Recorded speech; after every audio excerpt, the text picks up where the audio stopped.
ಕಾಲ್ತುಳಿತ ಪ್ರಕರಣ police commissioner ಸೇರಿದಂತೆ ಹಲವು ಅಧಿಕಾರಿಗಳ ಅಮಾನತು. ಸರ್ಕಾರದ ಈ ನಡೆಗೆ ಸಾಮಾಜಿಕ ಜಾಲತಾಣಗಳಲ್ಲಿ ಆಕ್ರೋಶ. ವಿಶ್ವದ ಅತಿ ಎತ್ತರದ ರೈಲ್ವೆ ಬ್ರಿಡ್ಜ್ ಲೋಕಾರ್ಪಣೆ. ಇಂದಿನಿಂದ ಕಣಿವೆ ರಾಜ್ಯಕ್ಕೆ ನೇರ ರೈಲ್ವೆ ಸೇವೆ ಆರಂಭ. ಜಮ್ಮು ಕಾಶ್ಮೀರಕ್ಕೆ ವಿಶೇಷ ದಿನ ಎಂದ ಪ್ರಧಾನಿ ಮೋದಿ. ಗುಮ್ಮಟ ನಗರಿಯಲ್ಲಿ ಬಕ್ರೀದ್ ಹಬ್ಬಕ್ಕೆ ಭರದ ಸಿದ್ಧತೆ. ಶಾಸ್ತ್ರಿ ಮಾರುಕಟ್ಟೆಯಲ್ಲಿ ಭರ್ಜರಿ ಶಾಪಿಂಗ್. ಮಹಿಳಾ ವಿವಿಯಲ್ಲಿ ಪರಿಸರ ದಿನದ ಸಡಗರ. ವಿವಿಯ ಆವರಣದಲ್ಲಿ ಸಸಿ ನೆಡುವುದರ ಮೂಲಕ ಸಂಭ್ರಮಾಚರಣೆ. ವಿದ್ಯಾರ್ಥಿಗಳಿಂದ ಪರಿಸರ ಜಾಗೃತಿಯ ಘೋಷಣೆ.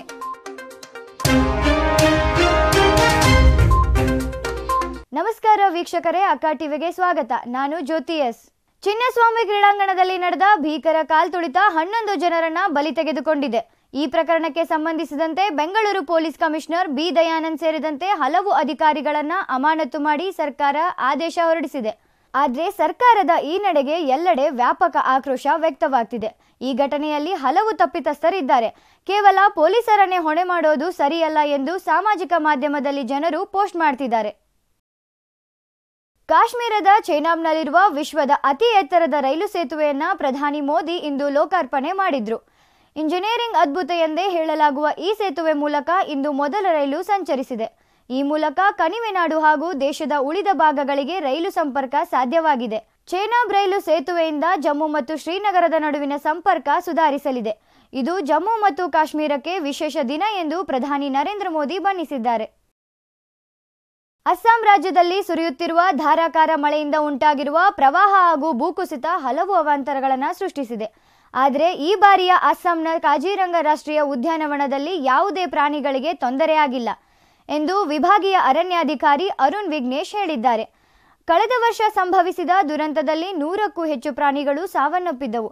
ಆದರೆ ಈ ಬಾರಿ ಹಲವು ಮುಂಜಾಗ್ರತಾ ಕ್ರಮಗಳನ್ನು ಕೈಗೊಳ್ಳಲಾಗಿತ್ತು.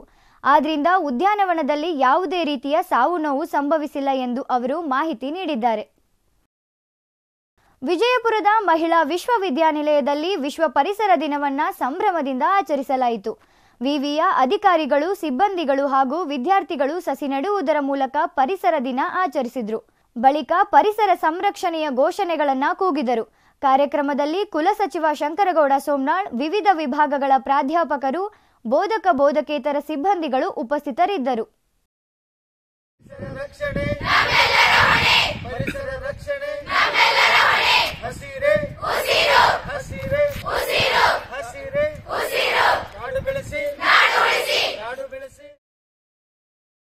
ಪ್ರೇಮ, ತ್ಯಾಗ, ಶಾಂತಿಯ ಸಂದೇಶವನ್ನ ಸಾರುವ ಹಬ್ಬ ಬಕ್ರೀದ್. ವಿಶ್ವಾದ್ಯಂತ ಈ ಹಬ್ಬವನ್ನ ಸಂಭ್ರಮ ಸಡಗರದಿಂದ ಆಚರಿಸ್ತಾರೆ.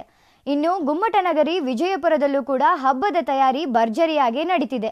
ನಗರದ ಮಾರ್ಕೆಟ್ನಲ್ಲಿ ವಿಶೇಷವಾದ ಮಳಿಗೆಗಳು ಗಮನ ಸೆಳೆಯುತ್ತಿವೆ. ಜನರು ಕೂಡ ಸಾಕಷ್ಟು ಸಂಖ್ಯೆಯಲ್ಲಿ ಮಾರುಕಟ್ಟೆಗೆ ಆಗಮಿಸಿದ್ದಾರೆ. ಈ ಬಗ್ಗೆ ಪ್ರತ್ಯಕ್ಷ ವರದಿ ನೀಡಿದ್ದಾರೆ ನಮ್ಮ ರಿಪೋರ್ಟರ್ ರಾಜೇಶ್ವರಿ. ಬನ್ನಿ ಅದನ್ನ ನೋಡ್ಕೊಂಡು ಬರೋಣ. ನಾಳೆ ಬಕ್ರೀದ್ ಹಬ್ಬ. ಇಡೀ ಮುಸ್ಲಿಂ ಸಮುದಾಯವೇ ಈ ಹಬ್ಬಕ್ಕಾಗಿ ಸಜ್ಜಾಗಿದೆ. ಮುಸ್ಲಿಂ ಸಮುದಾಯದಲ್ಲಿ ಈ ಹಬ್ಬವು ಕೂಡ ಒಂದು ಪ್ರಮುಖವಾಗಿದೆ. ನಾನು ವಿಜಯಪುರದ ಕೇಂದ್ರ ಸ್ಥಳವಾದ ಶಾಸ್ತ್ರೀಯ ಮಾರ್ಕೆಟ್ ನಲ್ಲಿದ್ದೇನೆ. ಇಲ್ಲಿ ಸಾಕಷ್ಟು ಮಳಿಗೆಗಳನ್ನ ನೀವು ನೋಡ್ತಾ ಇರಬಹುದು. ಡ್ರೈ ಫ್ರೂಟ್ಸ್ ಗಳ ಮಳಿಗೆಗಳಾಗಿರ್ಬೋದು, ಹೊಸ ಹೊಸ ಬಟ್ಟೆಗಳ ಅಂಗಡಿಗಳ ಮಳಿಗೆಗಳನ್ನ ಹಾಕಲಾಗಿದೆ. ಹಾಗಾದ್ರೆ ಈ ವ್ಯಾಪಾರದ ಬಗ್ಗೆ ಈ ಮಳಿಗೆಯ ಮಾಲೀಕರನ್ನೇ ಕೇಳೋಣ ಬನ್ನಿ. ಪ್ರತಿ ವರ್ಷ ಅಂತ ಈ ವರ್ಷ ಚಲೋ ನಡೀಲಾತದ್ರಿ. ನಾವು 35-40 ವರ್ಷ ಹಚ್ಚಲಾತದ್ರಿ.